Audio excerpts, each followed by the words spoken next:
ময়মনসিংহ বিভাগে প্রায় 40 ভাগ প্রাথমিক বিদ্যালয়ে নেই প্রধান শিক্ষক। এ বিষয়ে বিস্তারিত জানাতে ময়মনসিংহ আছেন সহকর্মী ওবায়দুল হক। তার সঙ্গে আলোচনায় যুক্ত হবেন প্রতিষ্ঠানটির বিভাগীয় উপপরিচালক মোহাম্মদ জালাল উদ্দিন। সরাসরি যাচ্ছে সেখানে। ময়মনসিংহ বিভাগের 4 জেলায় 2075টি সরকারি প্রাথমিক বিদ্যালয়ে নেই প্রধান শিক্ষক। এছাড়াও প্রায় 1600 সহকারী শিক্ষকের পদশূন্য রয়েছে, যার কারণে ব্যাহত হচ্ছে পাঠদান এবং এতে ক্রমেই শিক্ষার্থীর সংখ্যা কমছে। এ বিষয়ে আলোচনা করতে আমার সঙ্গে যুক্ত হচ্ছেন প্রাথমিক শিক্ষা ময়মনসিংহের বিভাগীয় উপপরিচালক মোহাম্মদ জালাল উদ্দিন। স্যার, আপনাকে প্রথমেই স্বাগত জানাই। সেই সাথে আপনার কাছে জানতে চাই যে আসলে এই শিক্ষক প্রধান এবং সহকারী শিক্ষকের যে বিশাল একটি সংকট, এই সংকটটি কিভাবে তৈরি হলো আসলে এত ধন্যবাদ। প্রাথমিক শিক্ষা ময়মনসিংহের পক্ষ থেকে সময় টিভিকেও ধন্যবাদ। আসলে আমরা যখন শিক্ষক নিয়োগ হয় তখন প্রতি বছর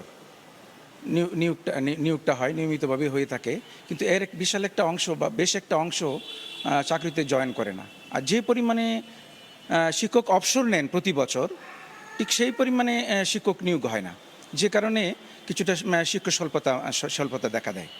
ধন্যবাদ।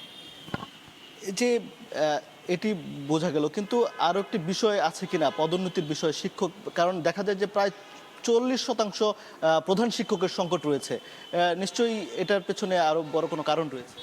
হ্যাঁ, ধন্যবাদ। হ্যাঁ, প্রধান শিক্ষক যে স্বল্পতা, এটার একটা বিশাল অংশ যে প্রধান শিক্ষককে নিয়োগ প্রদানে একটু সমস্যা রয়েছে। যেমন প্রধান শিক্ষককে নিয়োগের ব্যাপারে, পদোন্নতির ব্যাপারে মামলা রয়েছে। মামলা জনিত কারণে এখানে পদোন্নতি দেওয়া যাচ্ছে না। নতুন শিক্ষক কিছু অল্প বিসিএস নন ক্যাডার থেকে কিছু অল্প খুবই সামান্য পরিমাণে শিক্ষক নিয়োগ হচ্ছে আর কি। তবে আশা করি যে যদি মামলাজনিত সমস্যাটা কেটে যায় তাহলে শিক্ষক নিয়োগ দিলে এই সমস্যাটা কেটে উঠবে।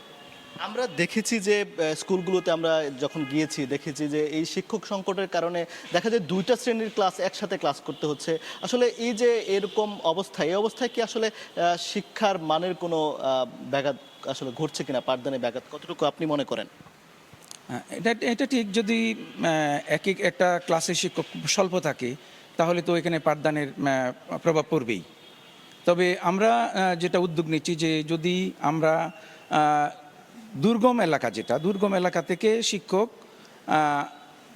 সুগম এলাকায়, যেহেতু আমাদের যে নিয়োগ বদলির যে বিধিটা আছে সেটা অনেকটাই শিক্ষক বান্ধব। এখান থেকে সহজেই অনলাইন বদলি চালু হয়েছে, এখানে সহজেই শিক্ষক দুর্গম থেকে সুগমের দিকে বদলি হতে পারে। তো আমরা যদি আগে থেকে একটা প্ল্যান করতে পারি যে আমাদের যেহেতু আইপিএমএস চালু হয়েছে, আইপিএমএসের মাধ্যমে আমরা অনেক আগেই আমরা জেনে নিতে পারি কত সালে কতজন শিক্ষক অবসরে যাবেন। যদি এই অবসরের যাওয়া শিক্ষকরা আগে থেকেই আমরা প্ল্যান করতে পারি এবং কোথায় কোন জায়গায় কতটুকু কোন স্কুলে কখন শূন্য হবে, এই শূন্যতা অনুযায়ী যদি আমরা সাথে সাথে এখানে নিয়োগ দিতে পারি তাহলে আমার মনে হয় যে এই শিক্ষক স্বল্পতা থাকবে না, এই সংকটটাও।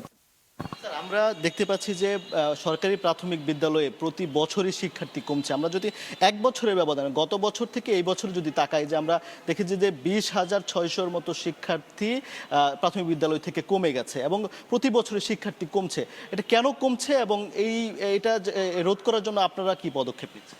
হ্যাঁ, ধন্যবাদ। শিক্ষার্থী সরকারি প্রাথমিক বিদ্যালয়ে কিছুটা কমেছে, এটা ঠিক। তবে যারা আমাদের উচ্চবিত্ত ফ্যামিলির শিক্ষার্থী বা যারা সচ্ছল ফ্যামিলির শিক্ষার্থী, তারা বেসরকারি প্রাইভেট স্কুলে পড়ায়। তবে আমাদের সরকার বর্তমানে কিছু উদ্যোগ নিয়েছেন, যেমন ধরেন প্রাথমিক বিদ্যালয়ে বৃত্তি পরীক্ষা, সরকারি প্রাথমিক বিদ্যালয়ে বৃত্তি পরীক্ষা, তারপরে এই পুষ্টিকর খাবার দেওয়া, এ সমস্ত কিছু, তারপরে বার্ষিক পরীক্ষা, এগুলি চালু করার ফলে আমাদের ভর্তির হার এখন বর্তমানে বাড়ছে এবং আমাদের স্কুলের শিক্ষার্থীর সংখ্যাও বাড়ছে। অসংখ্য ধন্যবাদ স্যার আপনাকে, এবং আমরা আশা করি যে প্রাথমিক শিক্ষার মান উন্নয়নে সরকার কাজ করবে এবং সংকটগুলো দূর করতে খুব দ্রুত পদক্ষেপ নেবে সরকার, এমনটাই আসলে প্রত্যাশা করছি। এই ছিল আজকের আলোচনা, আমরা এখানেই শেষ করছি। সরাসরি যুক্ত ছিলাম ময়মনসিংহে।